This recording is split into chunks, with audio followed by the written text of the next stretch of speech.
Ebenezer Scrooge. The name alone conjures images of greed, bitterness, and a cold heart. But what if I told you that Scrooge wasn't just some fictional villain?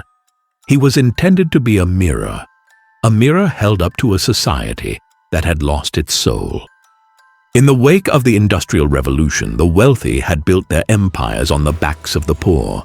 With no regulations to protect them, the elites grew richer by the day, while the poor were trampled beneath the wheels of progress. Charles Dickens, the man who created Ebenezer Scrooge, knew this society intimately. At 12 years old, he was ripped from school and thrown into a factory. He grew up in a world that looked at suffering children and simply shrugged. 30 years later, Dickens would take his experience and weaponize it.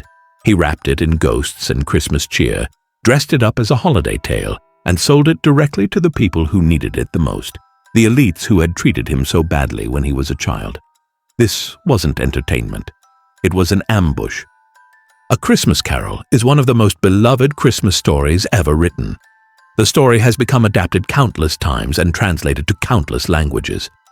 But Charles Dickens didn't write it to make you feel warm. He wrote it to make you angry. He wrote it to shake people awake, because in 1843, England wasn't celebrating Christmas the way we do now. Most people weren't celebrating it at all. They were too busy surviving. And the wealthy? They were looking the other way, while they continued to get richer off the backs of the poor. England was ignoring a crisis that was destroying millions of lives, and Dickens couldn't stay silent anymore. Victorian England was a nation of extremes. On one side stood wealth, progress, and the height of the British Empire. The Industrial Revolution had made a small number of people extraordinarily rich. On the other side was crushing poverty. Children as young as 5 worked 16-hour days in coal mines and factories. Families lived 10, sometimes 15, to a single room. The air was thick with smoke and disease. Cholera outbreaks swept through neighborhoods, killing thousands. The common thought at the time was that helping the poor only encouraged them to have more children, which would lead to overpopulation and societal collapse. They believed poverty was a natural way to control population growth. Let the weak die off. Decrease the surplus population. That phrase, decrease the surplus population. Sound familiar? It's the same words Scrooge uses in the story, because that's what people in power were actually saying at the time, out loud, without shame. When Charles was 12 years old, his father was arrested and thrown into Marshalsea debtors' prison. Charles was pulled out of school and sent to work in Warren's blacking factory, where he spent 10 hours a day pasting labels on bottles of shoe polish for 6 shillings a week.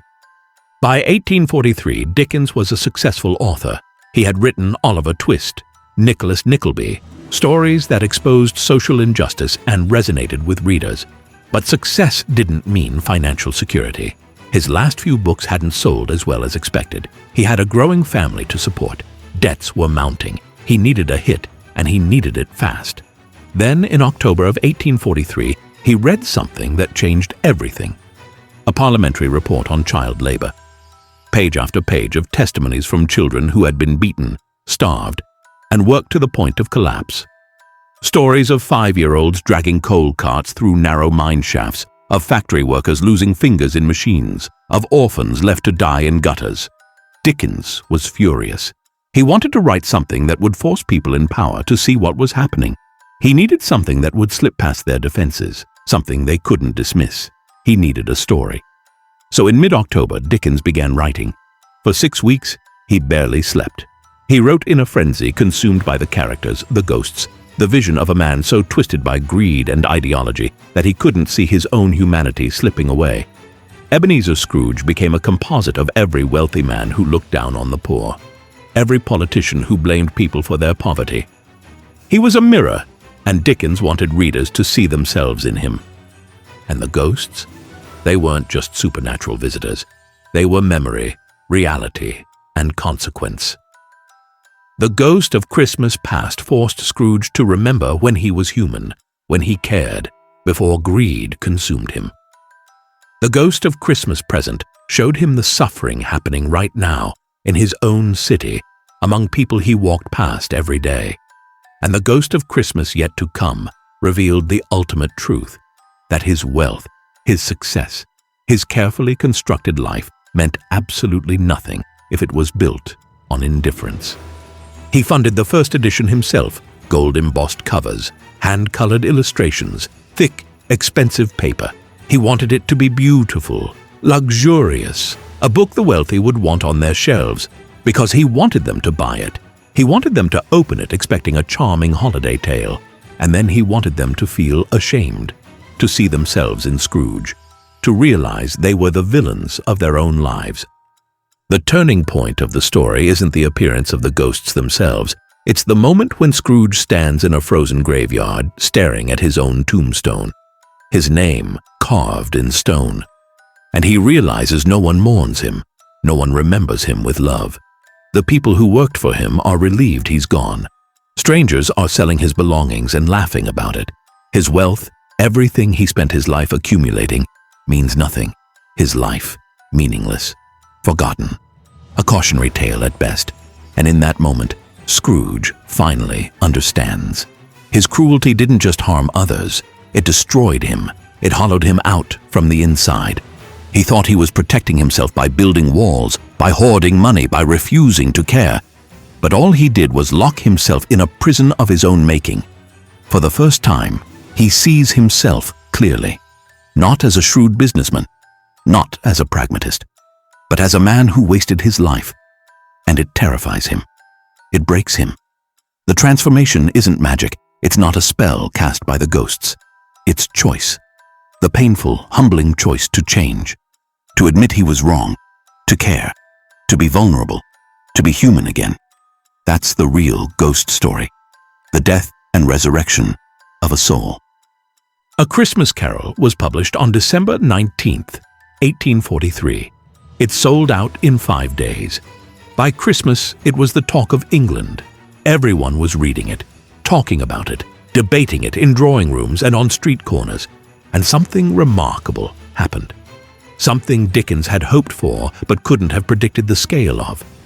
The way people celebrated Christmas began to change.